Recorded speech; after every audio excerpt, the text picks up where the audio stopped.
Very good morning to all of you.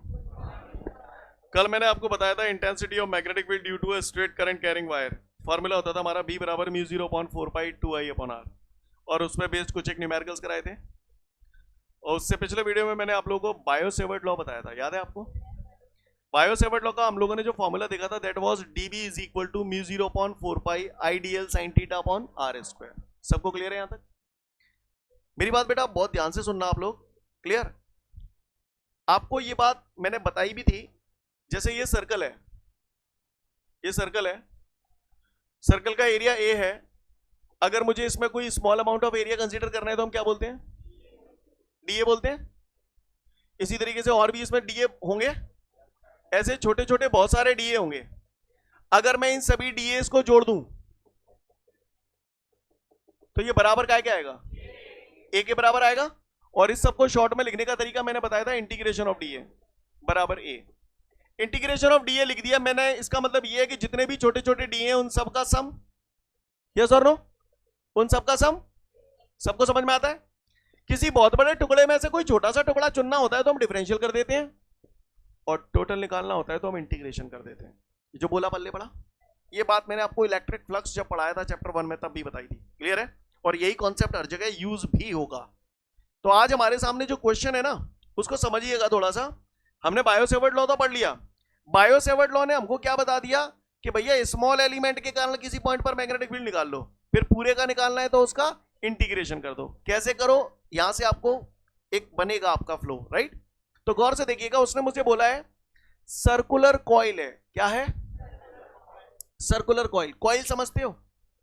मैं बताऊं आपको, ये कॉइल है। स्प्रिंग नुमा जो शेप होते हैं ना उसको कॉइल बोला जाता है। देखिए आपने कभी स्प्रिंग ही ना देखी है नो, ये मंगवाई है मैंने तुम्हारे इंग्लैंड से, क्लियर? क्लियर? तो ये जो है ये सर्कुलर कॉइल है। क्या है बेटा? इसके अंदर काफी सारे नंबर ऑफ टर्न्स हैं, यस और नो? अच्छा, दो छोर हैं इसके, एक इस तरफ एक इस तरफ, यस और नो? सामने से अगर आप इसे देखेंगे ऐसे तो जाहिर सी बात है आपको सामने से केवल एक सर्कल नजर आएगा, यस और नो? कुछ लोग इस फिगर को ऐसे बना देते हैं, कुछ लोग इस फिगर को पूरा स्प्रिंग टाइप शेप दिखाने के लिए और उसका फ्रंट व्यू दिखाना है, ऐसे सामने से दिखानी है, तो कुछ लोग इसे ऐसे भी बना देते हैं। आपको समझ में आया क्या नजारा दिखाने की कोशिश की है? पीछे का छोर उसने ये दिखा दिया, यहां ऐसी लाइन खींच के, फिर ये स्प्रिंग सामने आपकी तरफ आ रही है, और फिर एंड वाला छोर उसने ये दिखा दिया। समझ में आ रही है बात? क्लियर? ऐसे भी बना सकते हैं इस फिगर को। कुछ लोग इस फिगर को ऐसे बना देते हैं, सिंपल। अब इसका मतलब समझ में आया आपको क्या है? इसका मतलब भी यही है, पीछे वाला छोर ये बना दिया, फिर आगे ऐसे टर्न आ रहे हैं। अब जब टर्न आ रहे हैं तो ये टर्न आपको दिखाई तो देंगे नहीं, और ये सामने वाला ये छोर दिखा दिया। समझ में आई बात? यही फिगर है ये मैं अलग अलग इसलिए बता रहा हूं, कल को आप डिफरेंट डिफरेंट टेक्स्ट बुक पढ़ेंगे तो आपको ऐसे फिगर दिखाई दे सकते हैं, तो आप घबरा मत जाना, सेम है। बात समझ में आई सभी को? क्लियर? सर्कुलर कॉइल क्या होती है आपको समझ में आई? अच्छी बात है। अगर इतनी बात आप लोगों को क्लियर है तो अगली बात पे आता हूं। वो मुझसे कह रहा है एक सर्कुलर, नहीं एक मिनट और, ये बात समझ में आ गई? मुझे एक बात और बताओ, जैसे ये सर्कल है तो सर्कल का ये सेंटर है, ये सर्कल पे मैंने क्या ड्रॉ करी है? सेंटर से टेंजेंट की तरफ कोई लाइन खींचता हूं तो कैसी होती है? परपेंडिकुलर होती है। तो इसका मतलब ये एंगल कितना हो गया? समझ में आता है बात सभी को? सर्कल के सेंटर से अगर सरकमफेरेंस की तरफ कोई भी लाइन खींचूंगा तो वो हमेशा कितने डिग्री का एंगल होगा? 90 डिग्री। हम सब जानते हैं इस बात को। मेरी अगली बात, last but not the least, ध्यान से सुनिएगा। जैसे ये सर्कल है, मैंने यहां पर कोई स्मॉल एलिमेंट कंसीडर किया DL, तो आप मुझे बताओ ये भी एक छोटा सा एलिमेंट है, इसको भी हम क्या बोलेंगे? ये भी एक छोटा सा एलिमेंट है, इसको हम क्या बोलेंगे? अब आप मुझे बताओ, ये सब DL है, ये छोटे छोटे DL हैं, ये सब बोलो भैया। अगर मैं इन सभी DL को जोड़ूं, यानी क्या करूं, तो आप मुझे बता सकते हो काय के बराबर आएगा? L। अब जितने भी DL है, मतलब ये DL DL DL छोड़ा, मतलब इन सभी को जोड़ा, तो ये बराबर इसके आएगा, और ये L काय के बराबर हो जाएगा?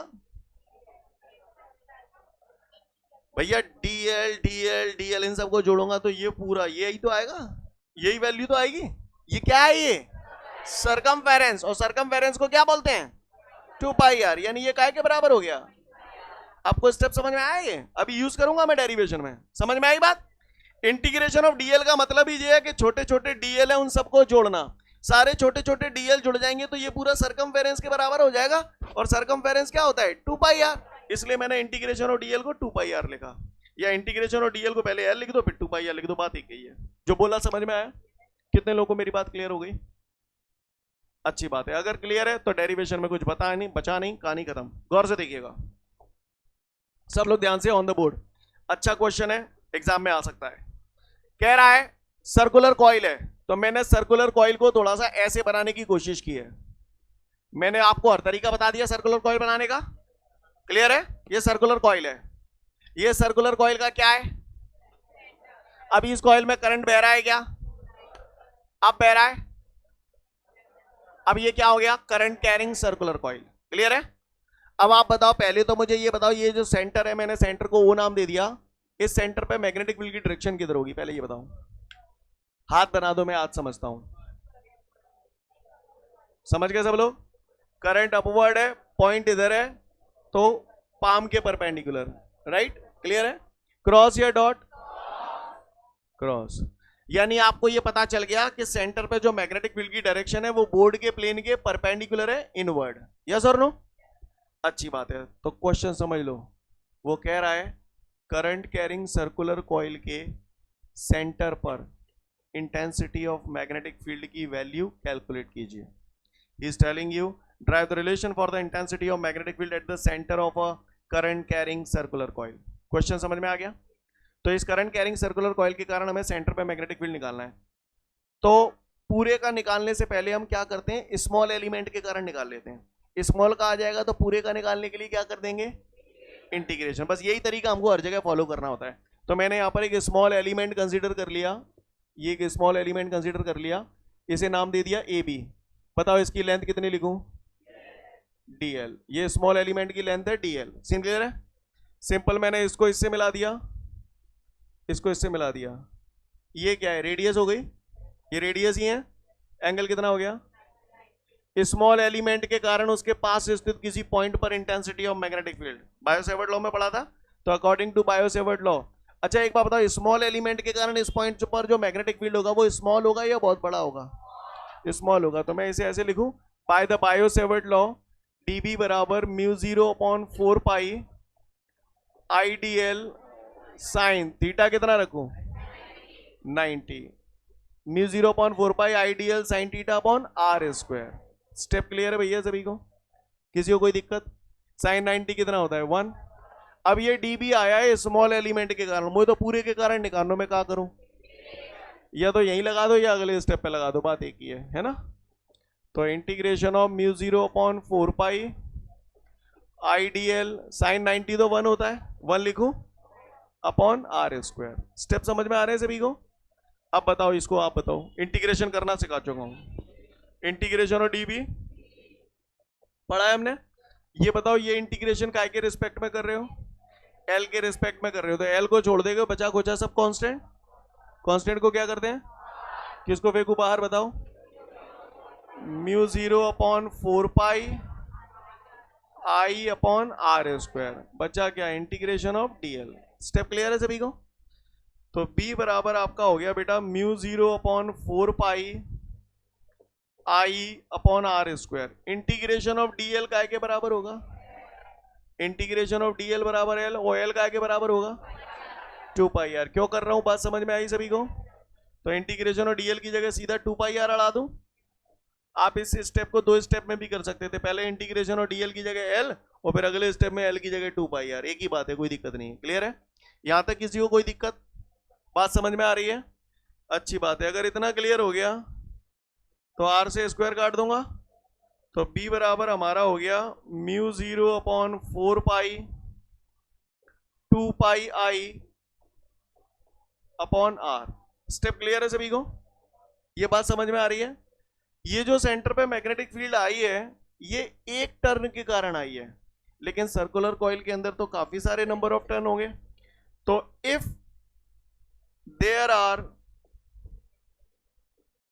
n number of turn in the coil, if there are n number of turn in the coil. अब आप बताओ एक टर्न के लिए मैग्नेटिक फील्ड इतनी आई है, तो n टर्न होंगे तो क्या होगा, n का मल्टीप्लाई हो जाएगा इसमें।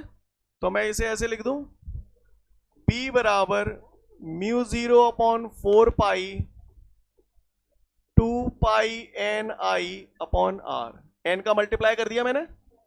ये जो रिलेशन आया है that is in SI system, और एसआई सिस्टम में आपने देखा था मैग्नेटिक फील्ड का जो यूनिट होता है टेस्ला भी होता है, वेबर पर मीटर स्क्वायर भी होता है, और न्यूटन पर एम्पियर मीटर भी होता है। क्लियर है, ये एसआई सिस्टम में था।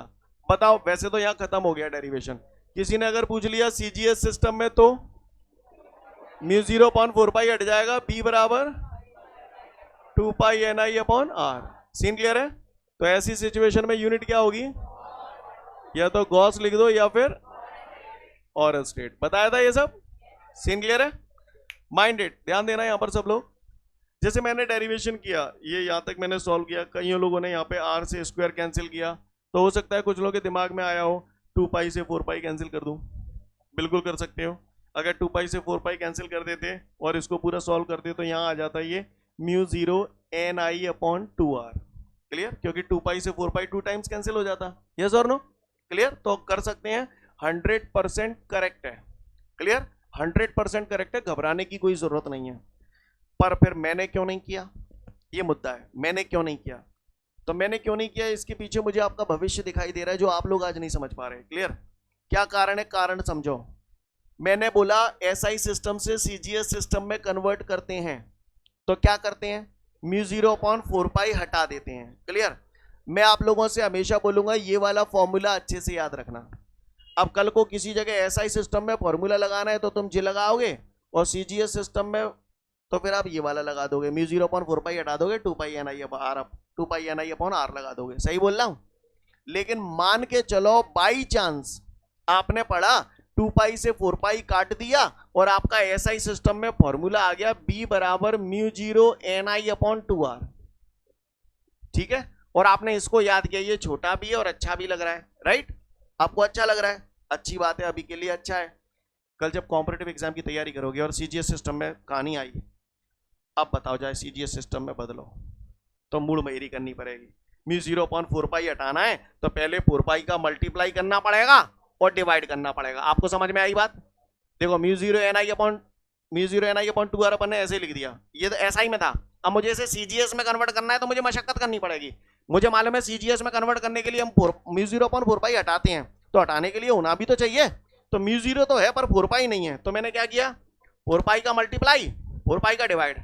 अब ये म्यू 0/4 पाई हटा दिया, अब बदल लो इसे, तो 2 से 2 2 4, तो ये आ गया 2 पाई Ni/r। बदल तो वैसे भी जाएगा, लेकिन आपने नोटिस किया आपको मशक्कत करनी पड़ी, एसआई से सीजीएस में बदलने के लिए मशक्कत करनी पड़ी। और कॉम्पिटिटिव एग्जाम में एक एक सेकंड मायने रखता है, समझ पा रहे हैं। तो ये आपका टाइम खाएगा, और यहां पर अगर ये वाला याद करोगे टाइम नहीं खाएगा, एसआई से तुरंत सीजीएस में आ गए।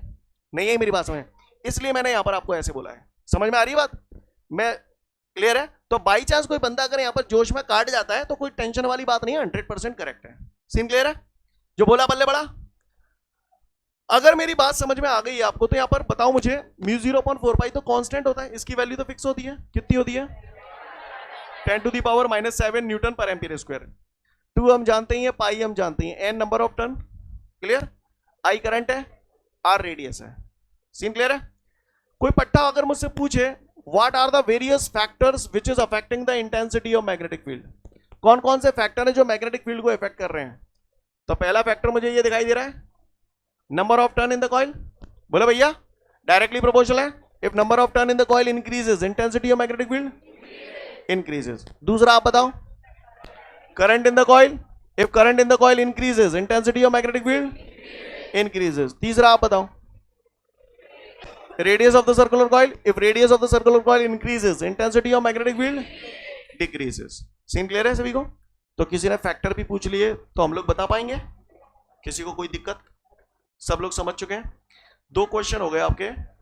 पहला, calculate the intensity of magnetic field at the centre of a current carrying circular coil, और इसी के बाद शायद होगा what are the various factors which is affecting the intensity of magnetic field at the centre of a current carrying circular coil. मिला सभी को, पढ़ लो फटाफट।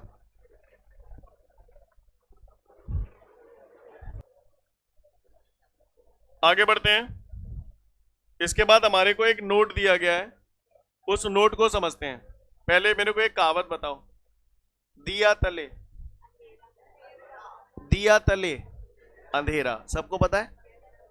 Mind it. जैसे फॉर एग्जांपल मैं यहां खड़ा हूं, मुझे ही दिया मान लो, तो मेरे जो पैर के पंजे हैं वो तला हो गया। अब उसके नीचे क्या है मैं देख पाऊंगा? नहीं देख पाऊंगा ना। इन द सेम वे ये एक मेटेलिक वायर है, वायर को मैंने थोड़ा मोटा बना दिया है। क्लियर? ये एक मेटेलिक वायर है, ठीक है। वायर में जब हम करंट फ्लो करते हैं, ये मैंने करंट फ्लो किया, करंट की डायरेक्शन है ये, तो इसके चारों तरफ क्या पैदा होता है? तो इसके चारों तरफ मैग्नेटिक फील्ड पैदा हुआ। ये दिया हो गया। अब दिया तले मैंने बोला, कोई पूछे इसके एक्सिस पे मैग्नेटिक फील्ड कितना होगा, तो आंसर इज 0। एक्सिस पे मैग्नेटिक फील्ड कितना होगा? 0, क्योंकि मैग्नेटिक फील्ड इसके चारों तरफ पैदा होता है। नहीं है मेरी बात समझ में? अब आप ही बताओ, करंट ऐसे बह रहा है, बताओ इस पॉइंट पर डायरेक्शन बताओ, पहले हाथ बनाओ। सबका बन गया हाथ? करंट ऐसे बह रहा है, इस पॉइंट पर मैग्नेटिक फील्ड की डायरेक्शन किधर होगी? करंट ऐसे है, पॉइंट इस तरफ है, तो क्रॉस। यस और नो? Like this. करंट इस तरफ है, पॉइंट इस तरफ है, हाथ बना दो। है आउटवर्ड? यस और नो? क्योंकि करंट ऐसे जा रहा है, पॉइंट इस तरफ है, पाम के परपेंडिकुलर। यस और नो? क्या बन गया? डॉट। अब आप मुझे बताओ, यहां पर, यहां से magnetic lines of forces, hello, यहां से मैग्नेटिक लाइंस ऑफ फोर्सेस अंदर जा रही हैं और पीछे से घूम के बाहर आ रही हैं। तो बताओ ये magnetic lines of forces clockwise हैं या एंटी क्लॉकवाइज हैं? Anti clockwise. समझ में आ रही है बात? सीन क्लियर है? किसी को कोई दिक्कत? तो ये मैग्नेटिक लाइंस ऑफ फोर्सेस मैंने कैसी बना दी? Anti clockwise. तो क्यों बनाई, आपको समझ में आ रही है बात? चलो फिर से बताओ। यहां पर जो करंट था वो वर्टिकली अपवर्ड डायरेक्शन में जा रहा है, तो इसके चारों तरफ जो मैग्नेटिक लाइंस ऑफ फोर्सेस पैदा हुई वो एंटी क्लॉकवाइज हुई। इसके एक्सिस पे मैग्नेटिक फील्ड कितना है? 0। जो बोला बल्ले बड़ा। आ जाओ जरा इधर आओ। अब सिंपल वायर बना दिया मैंने, इसमें करंट कहां जा रहा है? डाउनवर्ड। इसमें अपवर्ड जा रहा था, इसमें मैंने डाउनवर्ड ले लिया। बताओ भैया, एक्सिस पे मैग्नेटिक फील्ड 0, चाहे यहां देख लूं चाहे यहां देख लूं, B बराबर 0। अब आ जाओ इधर, बताओ इस पॉइंट पे डायरेक्शन बताओ किधर होगी? हाथ बनाओ, हाथ।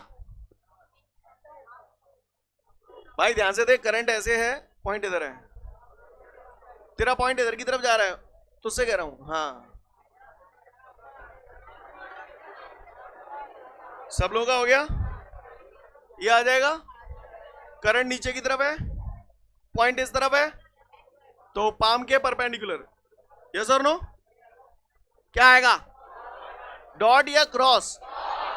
डॉट।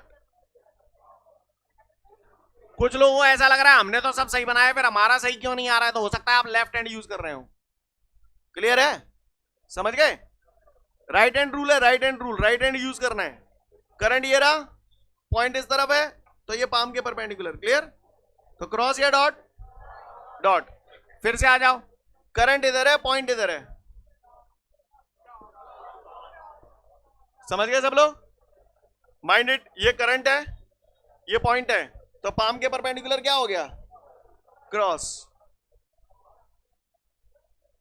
किसी को कोई दिक्कत? अब बताओ इसमें मैग्नेटिक लाइंस ऑफ फोर्सेस कैसे हैं? यहां से अंदर जा रही हैं और घूम के आ रही हैं। क्लॉकवाइज या एंटी क्लॉकवाइज? क्लॉकवाइज। यानी नजारा ऐसा हो जाएगा, बोलो भैया, यहां मैग्नेटिक लाइंस ऑफ फोर्सेस जो है वो क्लॉकवाइज है और यहां पर एंटी क्लॉकवाइज है। ये सब मैं पहले दिन भी बता चुका था। दूसरी बात, क्यों ये जो मैग्नेटिक लाइंस ऑफ फोर्सेस है बोर्ड पे जैसे फिगर बना है वैसे ही बनी है। जैसे ये करंट ऐसे जा रहा है, तो मैग्नेटिक लाइंस ऑफ, यहां पर करंट नीचे की तरफ जा रहा है, तो मैग्नेटिक लाइंस ऑफ फोर्सेस कैसी हैं? ऐसे। आपको बात समझ में आ रही है? ये करंट है तो magnetic lines of forces clockwise. तो मुझे बताओ, ये जो मैग्नेटिक लाइंस ऑफ फोर्सेस है वो वायर की लेंथ के परपेंडिकुलर प्लेन में है? यस और नो? बताया था मैंने, अगर आपको याद हो तो। मैंने आपको ये पिक्चर दिखाई थी, याद आ रहा है सीन? ये पेंसिल मेटेलिक वायर हो गया, इसमें करंट फ्लो हो रहा है, तो इसके चारों तरफ मैग्नेटिक लाइंस ऑफ फोर्सेस ऐसी तो होती हैं। सीन क्लियर है सभी को? नोट में यही लिखा हुआ है, पढ़ लो समझ जाओगे।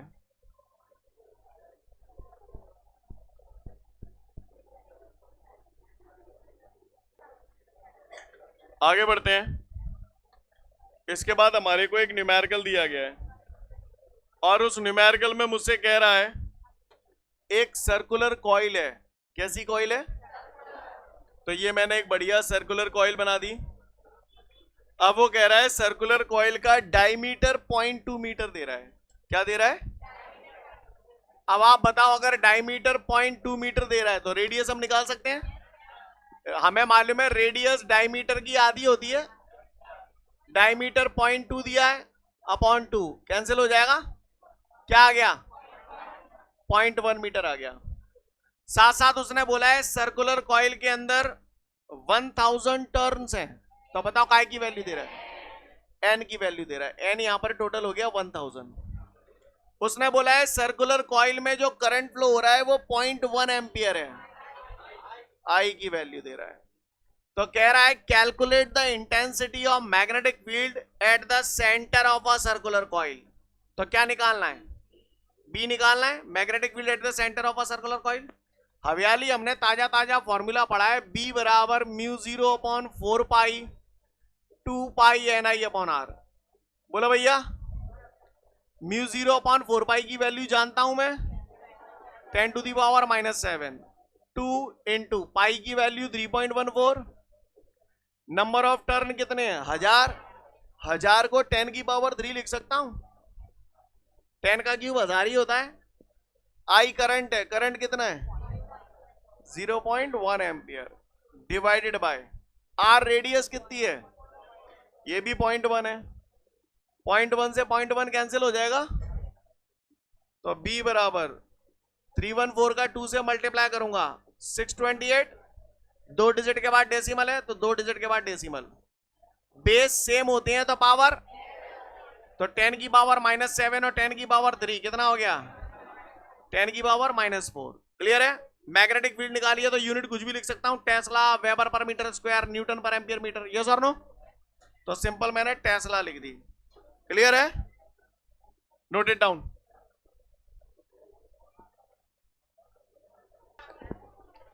ठीक है, तो फिर आज के लिए पर्याप्त है। अगले वीडियो में फिर मिलते हैं। जय हिंद।